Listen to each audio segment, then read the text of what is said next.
the vast universe of cinema, there is a star shining brightly, a filmmaker whose vision transcends time, space, and all that is coherent. This is the cryptic world of Neil Breen. If you're a fan of cult cinema by any means, you've probably heard the name Neil Breen. If not, well, you're in for a wild ride. Neil Breen is not just a filmmaker, but somewhat of a one-man band in the world of indie filmmaking, being one of several directors who have written, produced, and even catered for his own films. I have reviewed a few of Breen's movies in the past: I Am Here Now, Fateful Findings, and Twisted Pair, the subject of this video being a direct sequel to the latter. He really is one of those directors that you have to see to believe, so let's just get into my commentary. Without further ado, on with the review. Polos is life, Polos is life, Polos is life, Polos is life, Polos is life, sleep all night and then Polos is life. From what I've gathered, this takes place a few years after the events of Twisted Pair. It opens with a surprisingly tasteful intro compared to what I would usually expect from a So Bad It's Good film, with some music over what looks like some stock footage of the Earth from space.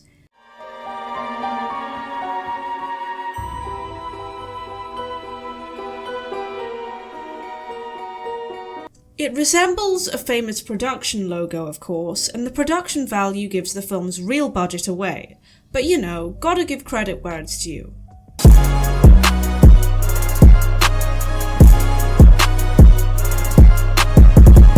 Universal Studios! Cha-ching!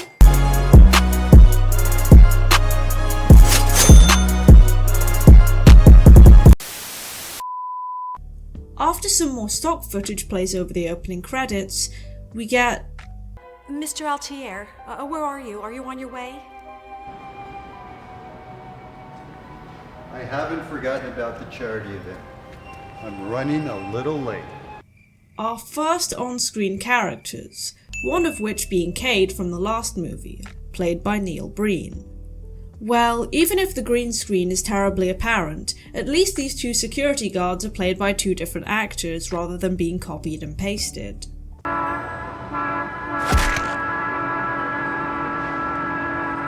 You can't be serious. This is never brought up again, as you can imagine. An unseen figure is seen kidnapping what looks to be some homeless people, and Cade promises to free them from their captor via some very bad audio dubbing. I'll help you. I'll follow you wherever they're taking you. While fulfilling this promise, Cade is attacked by some ninjas in a very interesting display.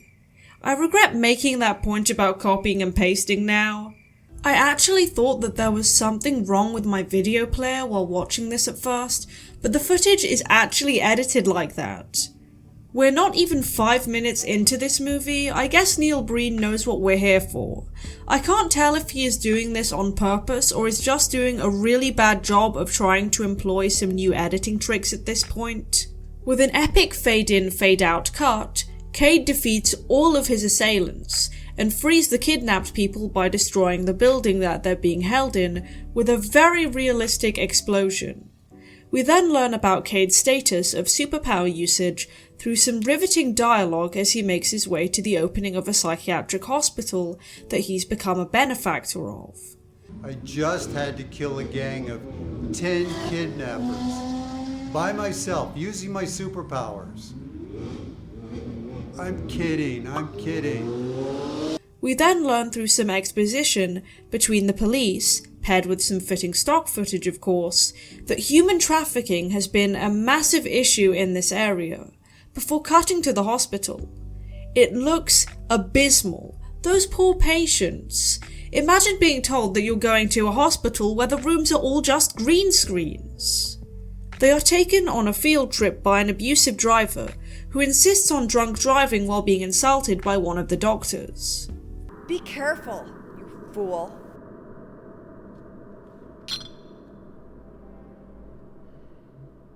This can't end well. They get into an accident as the actors aren't even trying to hide their corpsing, and somehow all of them survive with minimal injuries. Stranger things have happened, I suppose. Let's not think about it too deeply, I think we'll break our brains. Cade comes across a white tiger and battles it or something. They immediately make up, so I guess that was play fighting, like in the last movie. The fight drags on too, going on for over a minute. The tiger then sort of walks a couple of meters away and transforms into a woman. All of this is going on in the same vicinity as the bus crash from earlier. I'm surprised that no one noticed the commotion on either side. The orderlies ask Cade for help, and being desperate, they agree to go with him to his house, as there aren't any motels nearby. This could either go horribly right or horribly wrong, especially as a lot of these people are vulnerable. I don't trust this. I mean, really, that's the reasonable response. One of the patients falls over, Mike from the Room style, and is then seemingly accosted by the same hooded figure from earlier. There are some stock screaming effects, and one of the orderlies drags the poor patient towards the group. We need to stick together. No shit. I get that the acting in this movie is bad, but at least story-wise, it doesn't seem like the guy fell over on purpose.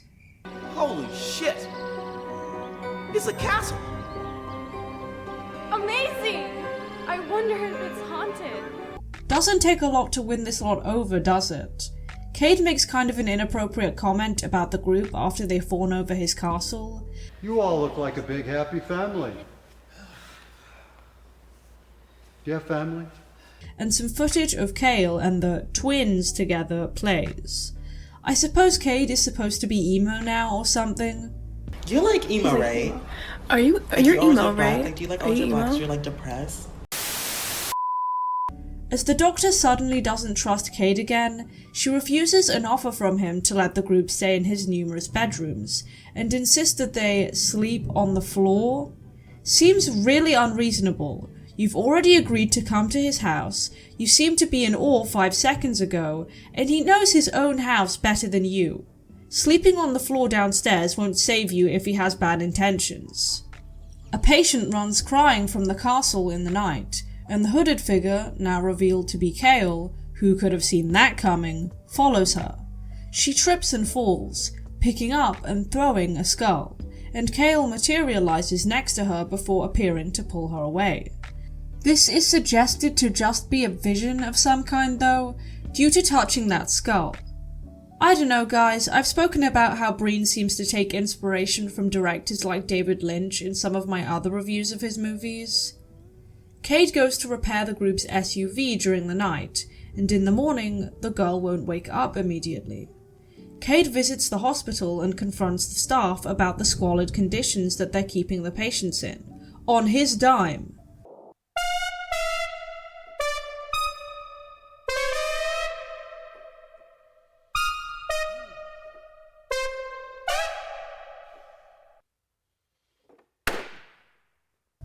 Honestly, could be the next Aphex Twin.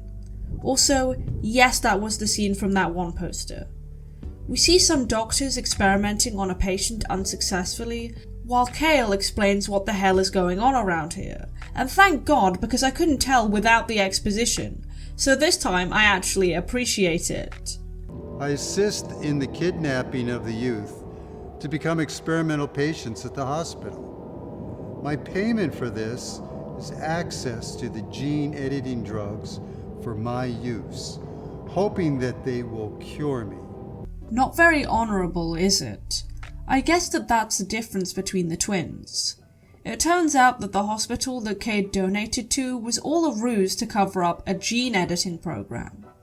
I'll get into this in more detail later, but this is one of the parts that I actually like about this movie, at least conceptually.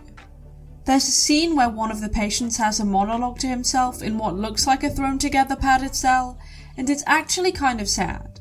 The stuff they're giving me, man, it's just not working. I'm dirt. I'm worse than dirt. These movies aren't really known for having convincing acting, but I've seen a lot worse in Breen's older films at least. At some kind of party with people involved with the hospital, the conspiring workers do some damage control, while the police get ready to perform some arrests thanks to the work of an undercover officer. I wonder who that officer is, eh? Later, Cade gives a speech about how the patients at the hospital need to be treated humanely and with dignity, and how he's going to be a champion for them. He gave the same speech during the hospital opening scene. He even used the same obvious stock footage of an audience clapping. The white tiger lady coalesces in a room of patients, although they don't seem to be able to see her. I don't know if that's part of her powers or just bad directing. She then transports herself to a carousel before we cut to the next scene. Bye, white tiger lady. See you next time. Not too far from Cade's home, the doctor picks up the skull outside, and so has a vision of being kidnapped by Cale. Not very nice when the tables are turned, is it? Things seem to be looking up when a patient plays a song on the keyboard, and the other patients start a dance party. I'm sorry, but I could not ignore these absolutely atrocious wigs. What's going on in the wardrobe department? Was there even a wardrobe department on the set? Somehow I doubt it. At least the patients seem to be having fun. I don't know what's up with these ghosts though. The main doctor lady finds the experimentation room, scientist-less, but the patient is still there. The actress tries her best to squeeze out some tears. I'm so sorry. Could someone spray her with water or something? Some teardrops? Vapor rub under the eyes? Somehow, she and Cade fall in love, I assume due to trauma bonding. Not very romantic. My AI systems are failing me, and my physical disintegration is proceeding. Cale must have fallen onto a pizza or something because that's the only explanation for this getup. In contrast to his brother, Cade trains the patients in combat, along with some words of affirmation like he's Mr. Miyagi in The Karate Kid. The more we practice, the stronger you'll become. Excellent work. The more we practice, the better we'll become as seekers of the truth. This literally feels like fighting game dialogue with some variation in lines from the trainer, depending on which character you selected. Those ninjas from earlier came back, like literally it's the exact same footage. I'm pretty sure that it's the same actors that play the patients too. You could think of it as a strange metaphor for them overcoming their struggles, but I think that's a bit too well thought out for this film. I am the winged warrior.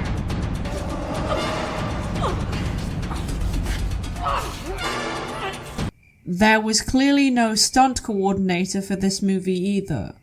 These two end up choking each other to death, and every other character bar Cade seemed to suffer the same fate. He's weirdly casual about it and just makes all of their bodies disappear. When some of the hospital's conspirers arrive with security, Cade tells them that there's nothing left for them, and... Did he plan all this? Did he make them all fight to the death, including his new girlfriend, just so that the big bad guys wouldn't be able to continue with their scheme? This guy is just as bad as Cale! On that note, we get an appearance of Neil Breen dressed as Cale after watching back the footage that he just filmed for this movie. Cade, I'm so ashamed. Look what's happened to me. Cade, it all went wrong.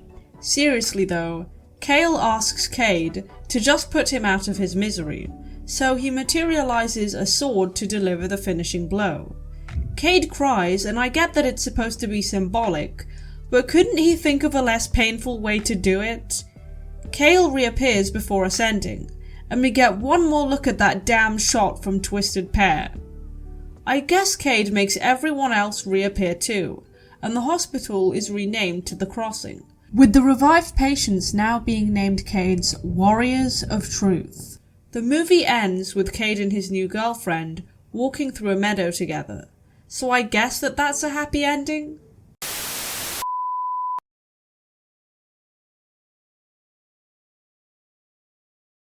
Funnily enough, this movie actually won several awards and did pretty well in the indie film circuit. Neil Breen even made a few videos on it himself. The film was selected by the Hollywood Real Independent Film Festival in Los Angeles. It's a very prestigious festival. It's been around 23 years in LA. The film won the award for the Best Fantasy Feature Film, which I thought was terrific. I've spent the past few months screening it worldwide in 160 theatrical screenings. The reviews are about what you'd expect. A mixed bag of people saying that this movie is bad, being sarcastic, affectionately or otherwise, although there are also some more positive reviews. I'd say that I was somewhere in the middle.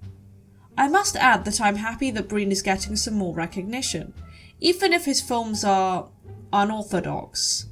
I feel like a lot of mainstream movies nowadays come out looking and feeling kind of sterile, even if they are otherwise pretty harmless in my opinion. You can tell that Breen is trying to do something creative with his films, even if it's not always clear what exactly that something is. Like with a lot of these types of movies, I was reminded of a few more famous films, regardless of whether these were intentional references by Breen or not. Other than the references that I pointed out during my commentary, the weird training montage and announcement from that patient reminded me of Dream Warriors, although this could have been exacerbated by Breen calling his newfound friends his warriors over and over. Of course, there's the comparisons to David Lynch, but I don't think I need to go over that again. The effects in this movie are terrible. Pretty much every scene was filmed using chroma key, and a bad job of it at that, and Breen continued with his overuse of ill-fitting stock footage and looping sound effects that are badly edited in. I think it's a worthy project to take on for the sake of the patients. Am I dreaming? Am I dreaming? Where am I? What just happened? While he definitely did like using green screens and stock footage before, a lot of Breen's previous films seemed to be filmed in inexpensive real-world locations, like what appeared to simply be his house and the street outside, so this was a bit surprising visually. The acting overall really isn't much better either, although I do appreciate the big cast of characters, even though most of them aren't even named. Take a look at this scene where the doctor-girlfriend character reveals her suspicions of the other hospital staff. They're being trafficked and tested.